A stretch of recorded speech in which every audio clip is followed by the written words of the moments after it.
بسم اللہ الرحمن الرحیم۔ کتنے واقعات ہیں آیت اللہ شمس الدین اپنی کتاب کے اندر بیان کرتے ہیں کہ ہمارے والد کے ایک دوست تھے اور ان کی دوستی ان سے مکہ میں حج کے درمیان ہوئی تھی، اور کم کے اندر ان کا ایک انار کا باغ تھا، اور ہم جب بھی مسجد جمکران جاتے تھے تو رستے میں ان کے باغ سے گزرتے ہوئے جاتے تھے اور ان کے پاس بیٹھتے تھے۔ جب بھی امام کا ذکر کرتے تھے وہ گریا کرتے تھے، روتے تھے۔ ہم یہ سمجھتے تھے کہ ان کا امام کے ساتھ رابطہ ہے، لیکن کچھ بتاتے نہیں تھے کبھی بھی، اور نہ ہمارے والد نے ہمیں کبھی کچھ بتایا، کیونکہ شاید ہماری وہ کہتے ظرفیت ایسی نہیں تھی۔ کہتا ہے والد نے بتایا اور ہم بھی دیکھتے تھے۔ اسی باغ میں ایک کمرہ تھا، اس میں ایک اور لڑکا ابراہیم عبادت کرتا رہتا۔ ہم جب بھی گزرتے تھے دیکھتے ہر وقت وہ عبادت کے اندر ہوتا تھا۔ ایک دفعہ جب گئے تو وہ جو باغ کے مالک تھے، ہمارے والد کے دوست تھے، وہ بڑا گریہ کر رہے ہیں۔ ہم نے بولا کیوں، کیا ہوا؟ کہا ابراہیم چلا گیا۔ کہا کیا؟ کہا مجھے تھوڑا سا تو تھا کہ اس کا بھی امام سے تعلق ہے، لیکن اتنا نہیں پتا تھا وہ امام کے کتنا قریب ہے۔ کہا واقعہ کیا ہوا؟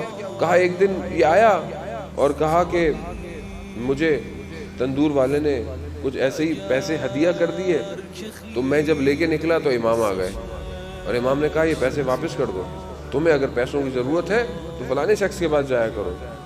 کہہ رہے میں نے وہ پیسے واپس کیے اور میں آپ کے پاس آیا ہوں، مجھے امام نے کہا ہے آپ سے۔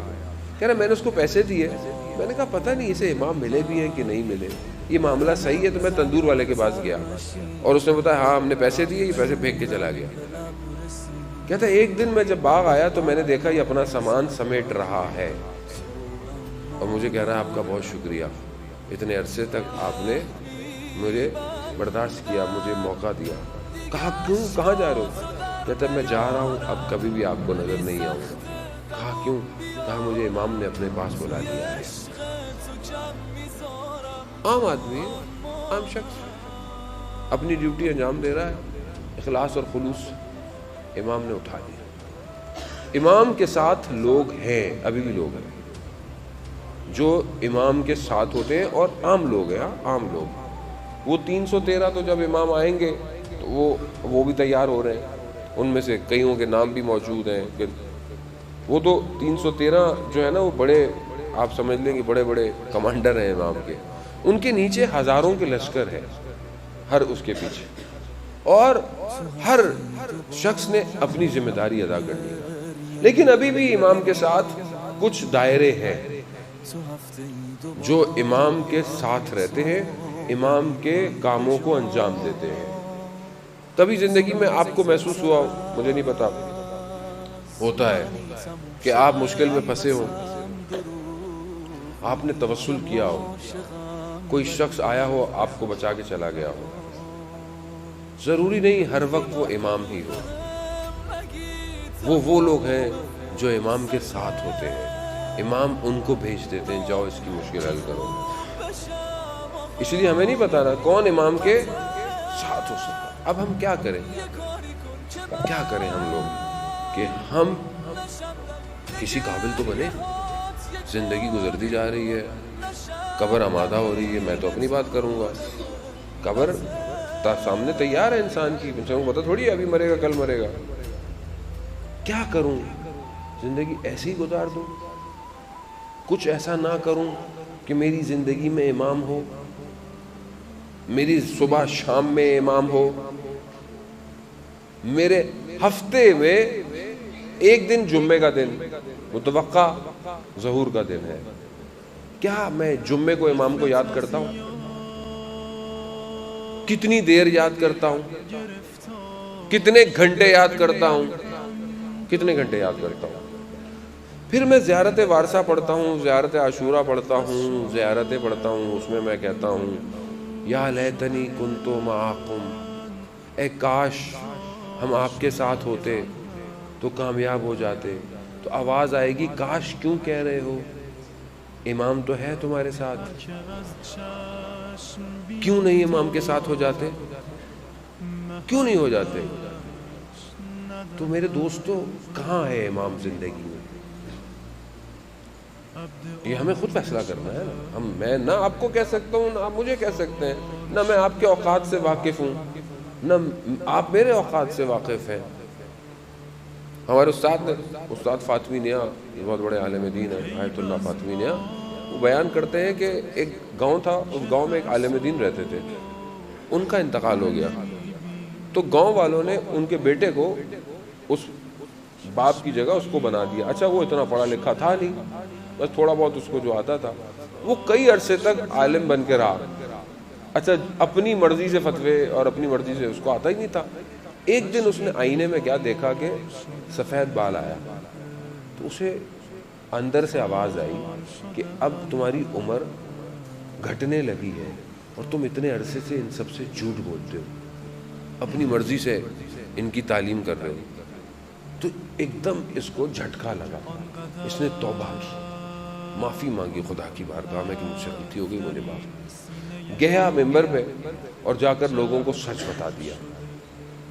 لوگوں نے کیا کیا، اس کو مارا، اس کے کپڑے پھاڑ دیے اور اس کو نکلنا پڑ گیا. گاؤں نکلا، گاؤں سے شہر پہنچا، دیکھا ایک نورانی شخصیت سے اس کی ملاقات ہوئی. کہا جوان کیا مسئلہ ہے؟ کہا ایسے ایسے ہے. تو کہا علم سیکھ لو، علم حاصل کر لو، شاگرد بن جاؤ. کہا کس کے پاس جاؤں، میں تو جانتا ہی نہیں. کہا فلانے استاد ہیں ان کے پاس جاؤ. ان کے پاس گیا، ان سے پوچھا کہ مجھے پڑھنا ہے. ان کا میرے پاس ٹائم ہی نہیں ہے. کہا میرے پاس ٹائم ہی نہیں ہے.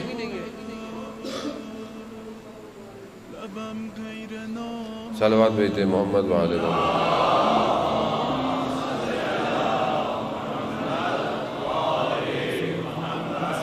غالباً بزرگ یہ کہہ رہے ہیں کہ شاید ساؤنڈ سسٹم میں شاید کوئی مشکل ہے یا ان کو آواز نہیں جا رہی. صلوات بھیجتے محمد وعلى محمد. اللہم صلی علی محمد وعلى. اچھا یہ ایک ہمارا بڑا جینون مسئلہ ہے، یہ میں بریکٹ میں کہوں گا. وہ یہ ہے کہ ہم لوگ بڑی دوسری چیزوں میں پیسہ خرچ کرتے ہیں اور جو چیز ریکوائرڈ ہوتی ہے اس پہ پیسہ خرچ نہیں کرتے.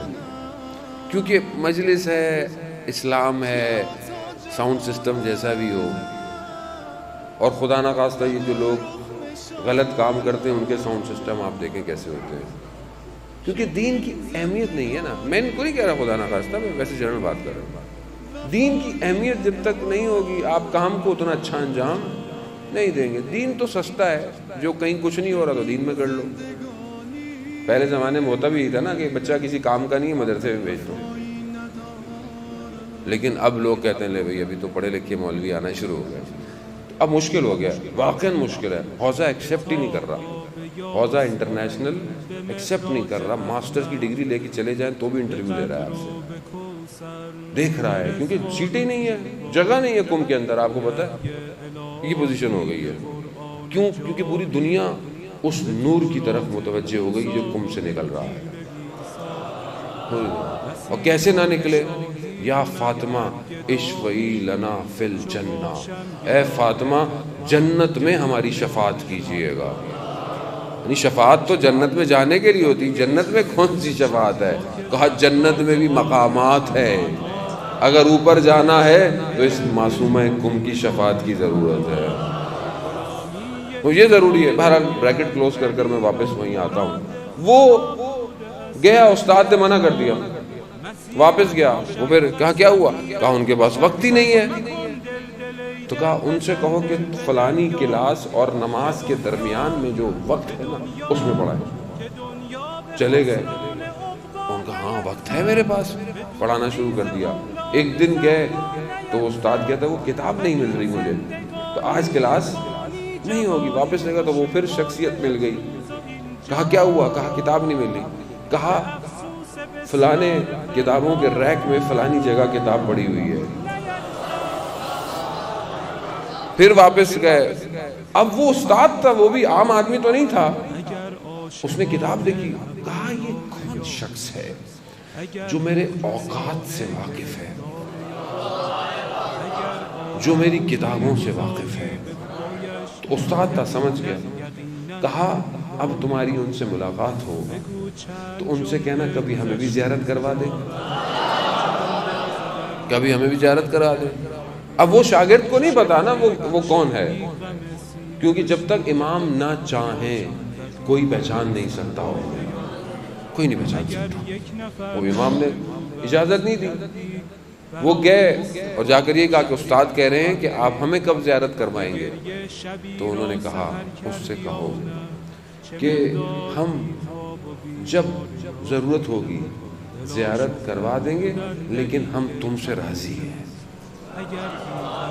ہم تم سے راضی ہیں. ہاں عزیزان محترم، یعنی کیا؟ یعنی میں خدا کی بارگاہ میں توبہ کروں، اپنی زندگی کے مقصد کو پہچانوں، امام خود مدد کریں گے. من از ریش خشک و زردم، خودم را بی تو گم کردم.